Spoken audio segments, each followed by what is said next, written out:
கருவேப்பிலை குழம்பு பார்க்கலாம். ரொம்பவே சூப்பராக கெட்டு போகாமல் ஹெல்த்தியான ஒரு குழம்பு. அதுக்கு இப்போ தேவையான பொருட்கள் என்ன அப்படின்னா, கடலைப்பருப்பு கடாய் வச்சாச்சு, எண்ணெய் காஞ்சிருச்சு, கடலைப்பருப்பு சேர்த்துப்போம். கடலைப்பருப்பில் பாதி உளுந்து சேர்த்துக்கலாம். நல்லா பொரியட்டும், நல்லா ப்ரௌனாக வறுபடட்டும். ஒரு ஸ்பூன் ஜீரகம் சேர்த்துக்கலாம். இதுவும் நல்லா பொரியட்டும். கொஞ்சமாக ஒரு 10, 15, 20 விதைகள், தனியா விதைகள் இதில் சேர்த்துடலாம். ரொம்ப அதிகமாக இருக்கக்கூடாது. நல்லா வறுபடட்டும். இதில் 10 பல்லு பூண்டு, இஞ்சி கொஞ்சம் ஜாஸ்தி சேர்த்துக்கலாம். ஒரு பச்சை மிளகாய், ஒரு காஞ்ச மிளகாய் சேர்த்துடலாம். வெங்காயம், ஒரே ஒரு தக்காளி சேர்த்துடலாம். நல்லா ஃப்ரை பண்ணிக்கலாம். இப்போ தேவையான அளவு கல் உப்பு சேர்த்துடலாம். இது நல்லா வதக்கலாம். இது எல்லாமே நல்லா வறுபடட்டும். இப்போ பெருங்காயம் கொஞ்சமாக சேர்த்துக்கலாம். இது நல்லா வறுபடட்டும். இப்போ நம்ம இதில் ஃப்ரெஷ்ஷான கருவேப்பிலை நல்லா கழுவி லேசாக காய வச்ச கருவேப்பிலை சேர்த்துக்கலாம். கருவேப்பிலை சேர்த்துட்டோம். இதை நல்லா வதக்கி விட்டுலாம். இது அடிக்கடி செய்யலாம். அந்த குழம்பு ரொம்ப டேஸ்ட்டாக இருக்கும். ஆனால் சத்தானது இல்லையா, கருவேப்பிலை நிறைய சேர்க்கலாம். இது நம்ம குழம்பு செஞ்சு முடித்த உடனே இது கருவேப்பிலை நம்ம சேர்த்துருக்கோம் அப்படின்னே தெரியாது குழம்புல. அந்த அளவுக்கு குழம்பு இருக்கும்.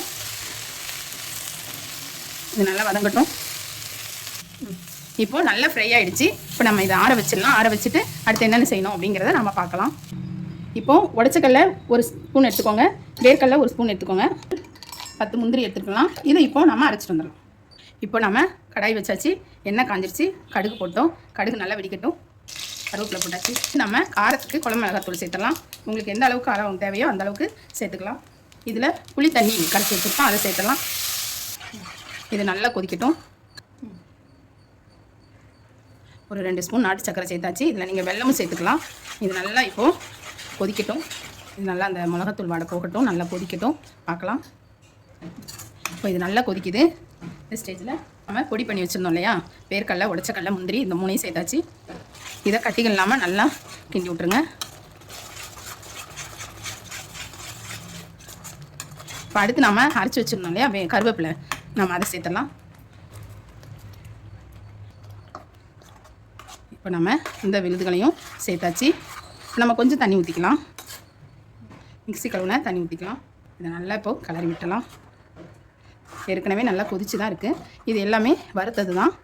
நாம் இப்போது கொஞ்சமாக கொதிக்க விட்டு இறக்கிடலாம்.